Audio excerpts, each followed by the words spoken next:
પહોંચે છે. સૌપ્રથમ મુખ્ય સમાચાર. પ્રધાનમંત્રી નરેન્દ્ર મોદી આજે દિલ્હીના કરિયપ્પા પરેડ ગ્રાઉન્ડ ખાતે રાષ્ટ્રીય કેડેટ કોરની વાર્ષિક રેલીને સંબોધન કરશે.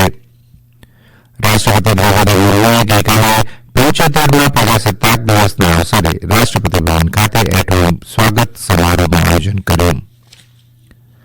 નવી દિલ્હીમાં કર્તવ્ય પથ પર ગણતંત્ર દિવસની પરેડમાં ગઈકાલે બોલવા શકતા લશ્કરી પરાક્રમ અને વૈદિક સાંસ્કૃતિક વારસાનું ભવ્ય પ્રદર્શન જોવા મળ્યું.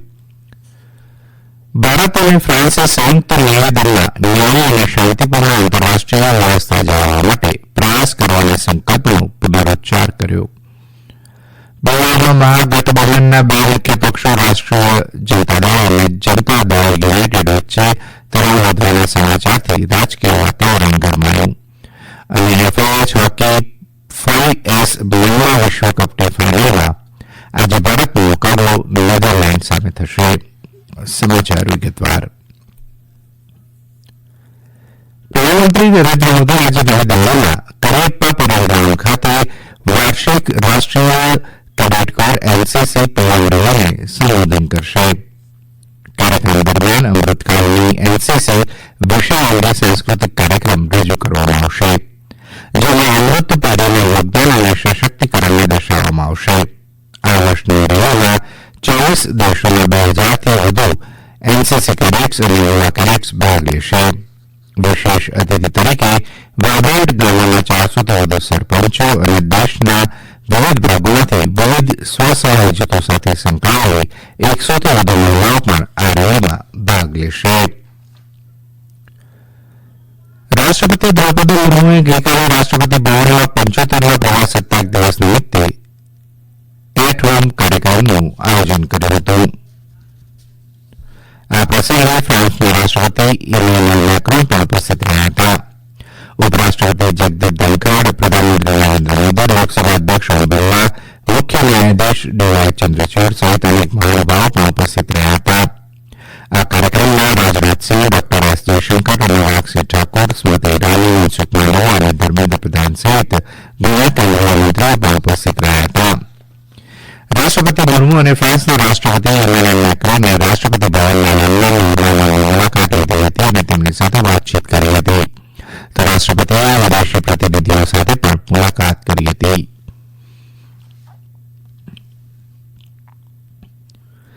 દેશભરમાં 75મા પ્રજાસત્તાક દિવસની ગૌરવભેર ઉજવણી કરાઈ હતી.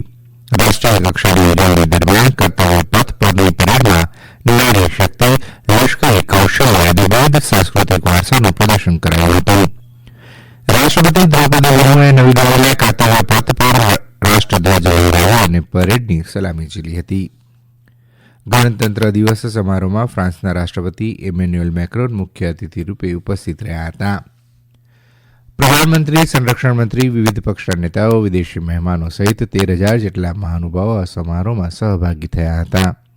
100થી વધુ મહિલા વાદ્ય કલાકારોની પ્રસ્તુતિએ સૌના મન મોહી લીધા હતા. ત્રણેય સેનાની મહિલા કર્મચારીઓની ટુકડીઓએ કર્તવ્ય પથ પર પરેડમાં કૂચ કરી હતી. મહિલા પાયલટોએ પણ ફ્લાય પાસ્ટમાં મહિલા શક્તિનું પ્રતિનિધિત્વ કર્યું હતું. સેન્ટ્રલ એમ્પાવર્ડ પોલીસ ફોર્સની ટુકડીઓમાં પણ માત્ર મહિલા કર્મચારીઓનો સમાવેશ થયો હતો. પરેડમાં ભારતની સમૃદ્ધ સાંસ્કૃતિક વિવિધતા અને વારસાની ઝલક દર્શાવતી ઝાંખીઓ પ્રદર્શિત કરવામાં આવી હતી. સાંસ્કૃતિક મંત્રાલય દ્વારા દેશમાં વિવિધ રાજ્યો, પ્રદેશો અને સંપ્રદાયોમાં પ્રસ્તુત થતા નૃત્યોની પ્રસ્તુતિ કરવામાં આવી હતી. બીએસએફ મહિલાઓ દ્વારા મોટર બાઇક પર કરતબો રજૂ કરાયા હતા. વાયુસેના દ્વારા આકાશમાં કરતબ બતાવવામાં આવ્યા હતા. તો 21 તોપની સલામી બાદ રાષ્ટ્રગાન સાથે કાર્યક્રમની પૂર્ણાહુતિ થઈ હતી. ભારત અને ફ્રાન્સે ન્યાયિક અને શાંતિપૂર્ણ આંતરરાષ્ટ્રીય વ્યવસ્થા જાળવવાના સંકલ્પનો પુનરોચ્ચાર કર્યો છે. બંને દેશોએ ગંભીર વૈશ્વિક પડકારોને પહોંચી વળવા અને વિશ્વના ટકાઉ વિકાસ માટે સુધારેલી અને અસરકારક બહુપક્ષીય વ્યવસ્થાની હાકલ કરી હતી. ભારત ફ્રાન્સના સંયુક્ત નિવેદનમાં જણાવાયું છે કે પ્રધાનમંત્રી નરેન્દ્ર મોદી અને ફ્રાન્સના રાષ્ટ્રપતિ ઇમેન્યુએલ મેક્રોને તેમની બેઠક દરમિયાન સંયુક્ત રાષ્ટ્ર સુરક્ષા પરિષદમાં સુધારાની તાત્કાલિક જરૂરિયાત પર ભાર મૂક્યો છે. ફ્રાન્સે સંયુક્ત રાષ્ટ્ર સુરક્ષા પરિષદમાં ભારતના કાયમી સભ્યપદ માટે તેના મજબૂત સમર્થનનો પુનરોચ્ચાર કર્યો હતો. બંને નેતાઓએ ગયા વર્ષે 7 ઓક્ટોબરે ઇઝરાયેલ પર થયેલા આતંકવાદી હુમલાની સખત નિંદા કરી હતી અને ઇઝરાયેલના લોકો સાથે એકતા વ્યક્ત કરી હતી. તેમણે આંતરરાષ્ટ્રીય માનવતાવાદી કાયદાનો આદર કરવાની અને ગાઝા ક્ષેત્રમાં અસરગ્રસ્ત વસ્તી સુધી સહાય પહોંચવા માટે સક્ષમ વાતાવરણ બનાવવાની જરૂરિયાત પર ભાર મૂક્યો હતો. બંને નેતાઓએ તમામ બંધકોને તાત્કાલિક અને બિનશરતી મુક્ત કરવાની પણ હાકલ કરી હતી. તેઓએ લાલ સમુદ્ર સહિત અન્ય પ્રદેશમાં વધી રહેલા સંઘર્ષ અંગે ચિંતા વ્યક્ત કરી હતી અને લાલ સમુદ્રમાં પરિવહનની સ્વતંત્રતા જાળવી રાખવા અને સમુદ્રના આંતરરાષ્ટ્રીય કાયદાનું સન્માન કરવા પર ભાર મૂક્યો હતો. સંયુક્ત નિવેદનમાં જણાવાયું છે કે પ્રધાનમંત્રી મોદી અને રાષ્ટ્રપતિ મેક્રોનનો હકારાત્મક અભિગમ બંને દેશોની વ્યૂહાત્મક ભાગીદારીને વધારશે અને અર્થતંત્રમાં ઝડપી વૃદ્ધિમાં મદદ મળશે.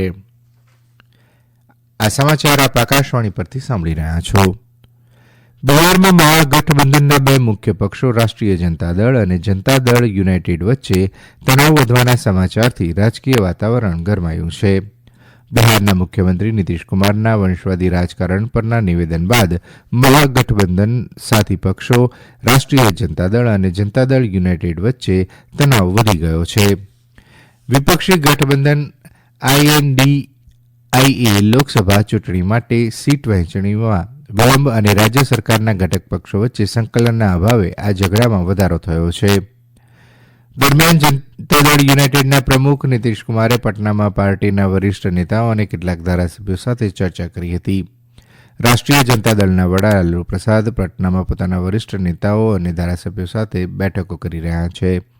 કોંગ્રેસના વરિષ્ઠ નેતા પ્રેમચંદ મિશ્રાએ કહ્યું કે જેડીયુએ પોતાનું વલણ સ્પષ્ટ કરવું જોઈએ કારણ કે મહાગઠબંધનમાં આવી તકરાર રાજકીય અસ્થિરતા પેદા કરી રહી છે. તેમણે કહ્યું કે કોંગ્રેસ સ્થિતિ પર નજીકથી નજર રાખી રહ્યું છે. આ અગાઉ આરજેડી નેતા પ્રોફેસર મનોજ ઝાએ પટનામાં કહ્યું હતું કે વર્તમાન રાજકીય ગતિરોધ જનતાને ખોટો સંદેશ આપી રહી છે. ઓમાનના મસ્કત ખાતે રમાઈ રહેલી FIH હોકી 5S મહિલા વિશ્વકપની ફાઇનલમાં આજે ભારતનો મુકાબલો નેધરલેન્ડ સામે થશે. મેચ ભારતીય સમય પ્રમાણે રાત્રે 9:50 શરૂ થશે. ભારતે ગઈકાલે સેમીફાઇનલમાં દક્ષિણ આફ્રિકાને 6-3થી હરાવીને ફાઇનલમાં પ્રવેશ કર્યો હતો. છઠ્ઠી ખેલો ઇન્ડિયા યુથ ગેમ્સ ચંદ્રક યાદીમાં મહારાષ્ટ્ર પ્રથમ નંબરે છે.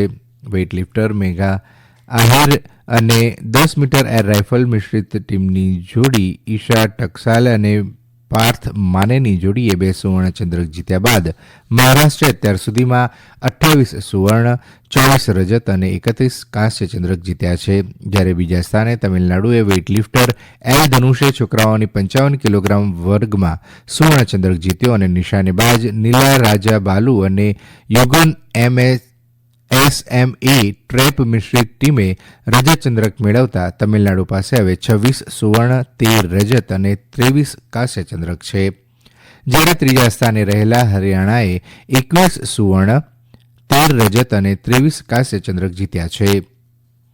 વેઇટલિફ્ટર મેઘના આહિરે ગર્લ્સની 45 કિલોગ્રામ કેટેગરીમાં ક્લીન એન્ડ જર્કમાં 85 કિલોગ્રામ વજન ઉઠાવીને નવા રાષ્ટ્રીય રેકોર્ડ સાથે સુવર્ણચંદ્રક જીત્યો હતો. જ્યારે જોસના સબરે 40 કિલોગ્રામ કેટેગરીમાં સ્નેચમાં નવો રાષ્ટ્રીય યુવા રેકોર્ડ બનાવી સુવર્ણચંદ્રક જીત્યો છે. હૈદરાબાદમાં ભારત અને ઇંગ્લેન્ડ વચ્ચે રમાઈ રહેલી 5 ક્રિકેટ ટેસ્ટ મેચની શ્રેણીની પ્રથમ ટેસ્ટ મેચના આજે ત્રીજા દિવસે ભારત ગઈકાલના 7 વિકેટના સ્કોર સાથે 421 રનથી આગળ રમશે. રવિન્દ્ર જાડેજા 81 અને અક્ષર પટેલ 35 રન બનાવીને રમતમાં છે. ભારતે અત્યાર સુધીમાં 175 રનની લીડ મળી છે. નાગાલેન્ડના વોખા જિલ્લાના રૂચિયાન ખાતે એક કોલસાની ખાણમાં થયેલા અકસ્માતમાં 6 કામદારોના મોત થયા છે અને 4 ઘાયલ થયા છે. આ દુર્ઘટના ખાણની અંદર આગ અને ત્યારબાદ વિસ્ફોટને કારણે થઈ હતી. અંતમાં મુખ્ય સમાચાર ફરી એકવાર. પ્રધાનમંત્રી નરેન્દ્ર મોદી આજે દિલ્હીમાં કરિયપ્પા પરેડ ગ્રાઉન્ડ ખાતે નેશનલ કેડેટ કોરની વાર્ષિક રેલીને સંબોધન કરશે અને રાષ્ટ્રપતિ દ્રૌપદી મુર્મુએ ગઈકાલે 75માં પ્રજાસત્તાક દિવસના અવસરે રાષ્ટ્રપતિ ભવન ખાતે એટ હોમ સ્વાગત સમારોહનું આયોજન કર્યું હતું. આકાશવાણી પરથી સમાચાર પૂરા થયા.